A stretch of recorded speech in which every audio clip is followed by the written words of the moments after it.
Ni les crimes des groupes armés, ni les dérives de ceux qui portent l'uniforme de la République. Sur le plan du partenariat international, l'année écoulée a marqué une transition majeure. Conformément à la demande que nous avions formulée et au plan de désengagement adopté par le Conseil de sécurité des Nations Unies, la MONUSCO a mis fin à ses opérations au Sud Kivu en 2024, recentrant progressivement son mandat sur le Nord Kivu et l'Ituri avant de marquer une pause dans le retrait pour permettre une réévaluation de la situation sur le terrain. Parallèlement, la mission de la Communauté de développement de l'Afrique australe, la SADC, en République démocratique du Congo, déployée à la fin de l'année 2023 pour appuyer la stabilisation de l'Est, a achevé son mandat en mars 2025, confirmant, s'il en était besoin, que nul dispositif externe ne peut se substituer durablement à la responsabilité première de l'État congolais dans la protection de son territoire et de sa population. Ces évolutions ne traduisent aucun repli sur soi.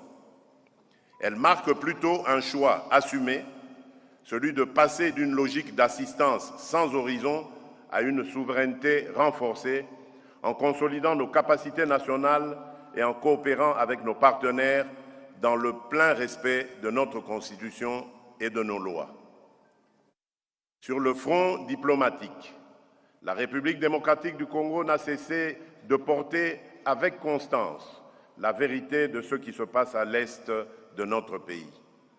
Cette démarche a trouvé un écho favorable au sein de l'Union africaine. Par la voix de son Conseil de paix et de sécurité, l'organisation continentale a dénoncé sans équivoque les exactions de l'AFC M23, des ADF, des FDLR et d'autres groupes armés et a réaffirmé l'exigence du retrait immédiat de toutes les forces étrangères présentes sur notre territoire sans l'accord des autorités légitimes de la République. Au même moment, et pour la première fois depuis le début des agressions répétées contre notre pays, le Conseil de sécurité des Nations Unies a adopté la résolution 2773 condamnant explicitement l'agression du Rwanda contre la République démocratique du Congo et exigeant le retrait immédiat et inconditionnel de ces forces de notre territoire. C'est dans ce contexte et avec le sens des responsabilités que commande l'intérêt supérieur de la nation que nous avons engagé 2 séquences diplomatiques exigeantes. D'une part, une déclaration de principe signée en avril 2025, les négociations conduites avec l'appui des États-Unis d'Amérique, du Qatar, de l'Union africaine et d'autres partenaires ont abouti le 27 juin 2025 à la signature à Washington d'un accord de paix entre la République démocratique du Congo et le Rwanda, entré en vigueur à cette date et solennellement entériné au niveau des chefs d'État ce 4 décembre 2025.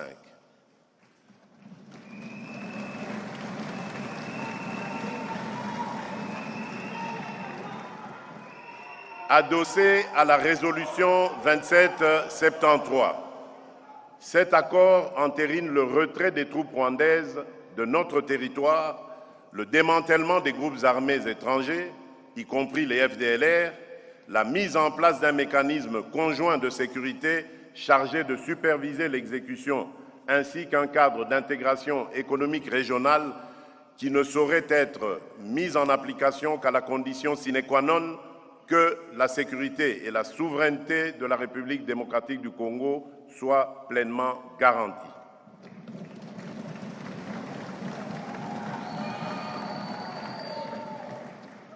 D'autre part, sous la médiation du Qatar et avec l'appui de l'Union africaine, nous avons conclu à Doha, le 15 novembre 2025, un accord cadre entre le gouvernement de la République démocratique du Congo et l'AFC M23 qui fixe les piliers d'un futur accord de paix global et définitif fondé sur le désengagement militaire de l'AFC M23, le cantonnement, le désarmement, la démobilisation et la réintégration ainsi que sur le rétablissement de l'autorité de l'État sur l'ensemble des zones occupées.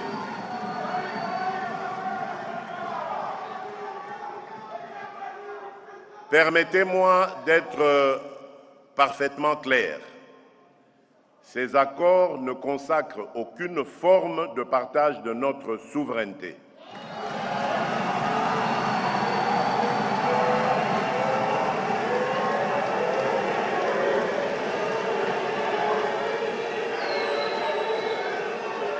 Je disais, permettez-moi d'être parfaitement clair, ces accords ne consacrent aucune forme de partage de notre souveraineté.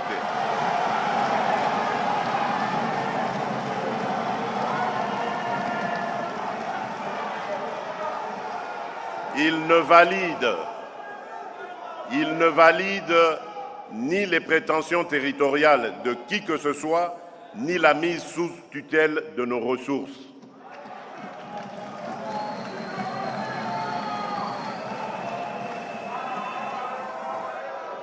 Il ne saurait non plus être interprété comme une amnistie déguisée des crimes perpétrés contre notre peuple.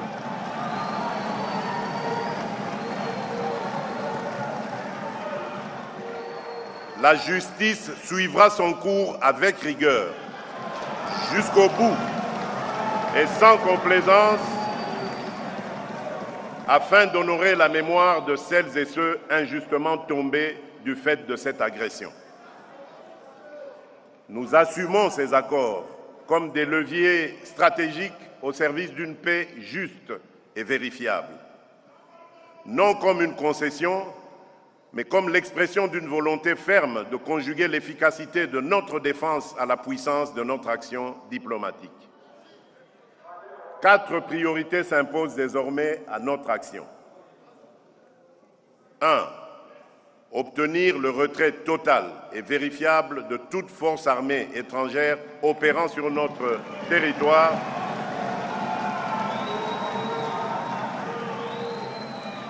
qu'elle soit officielle ou dissimulée derrière des groupes relais. 2. Couper les circuits financiers et logistiques de la violence en éradiquant l'exploitation illicite de l'or, du coltan, du cobalt et d'autres ressources,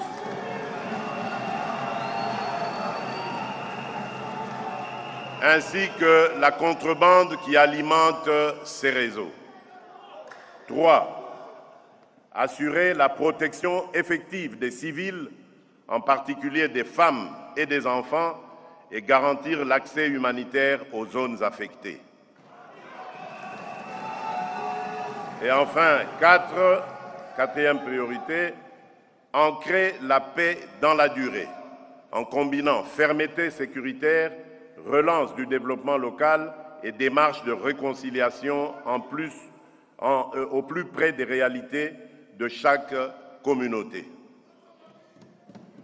Malgré notre bonne foi et l'accord récemment entériné, force est de constater que le Rwanda viole déjà ses engagements.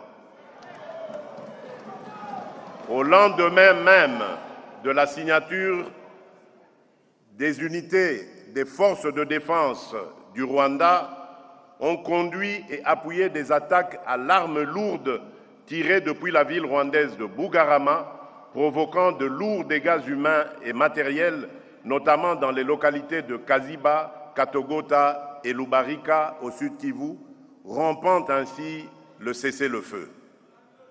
D'ailleurs, ces faits s'inscrivent dans une réalité établie de longue date par les Nations Unies. En effet, le groupe d'experts sur la République démocratique du Congo, dans son rapport final du 23 juin 2025, puis réitéré au 19 septembre 2025, fidèle à la parole donnée et aux mécanismes de vérification convenus avec nos partenaires, la République démocratique du Congo n'esquivera jamais sa responsabilité de protéger ses populations partout où elles sont menacées. Elle privilégiera la voie diplomatique, mais ne renonce ni à sa souveraineté ni à la sécurité de ses citoyens. Comme je l'ai rappelé lors de la cérémonie de signature de la déclaration conjointe entérinant les accords de Washington pour la paix et la prospérité, je reste convaincu que ce tournant diplomatique ouvre un chemin nouveau, exigeant certes, parfois difficile, mais un chemin où la paix est à nouveau à portée de main. La République démocratique du Congo, comme je m'y suis engagé, y prendra toute sa part, avec dignité et constance, aux côtés de ses partenaires. Mais nous resterons vigilants, sans être pessimistes, lucides, mais résolument optimistes. En définitive, la paix véritable ne viendra ni du seul rapport de force militaire, ni des seules signatures diplomatiques. Elle prendra corps dans le quotidien retrouvé, l'État qui revient avec l'école et les centres de santé, les routes qui s'ouvrent à nouveau, les marchés qui reprennent vie, les entreprises locales qui redémarrent et une jeunesse à qui l'on offre des perspectives d'emploi et d'avenir.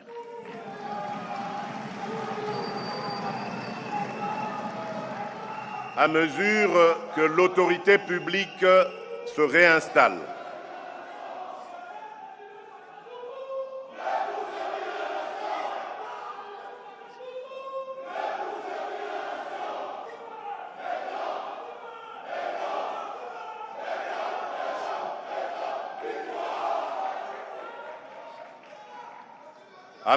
que l'autorité publique se réinstalle, notre cap est sans équivoque.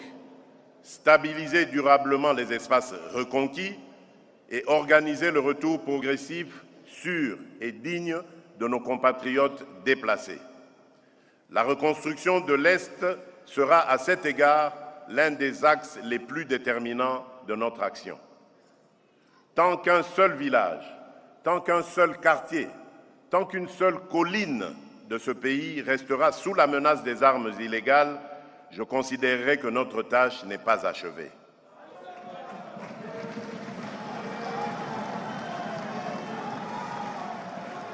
Mes très chers compatriotes, aux défis sécuritaires sus-évoqués s'ajoute la montée préoccupante du banditisme urbain.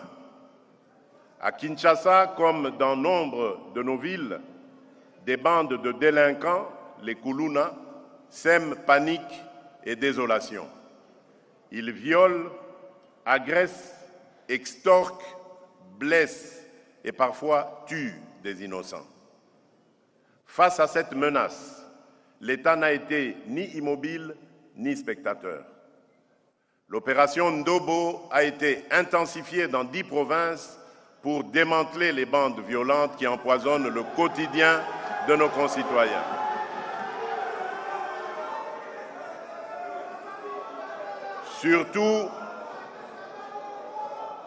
Surtout, nous avons engagé une gouvernance sécuritaire de proximité fondée sur l'écoute des populations.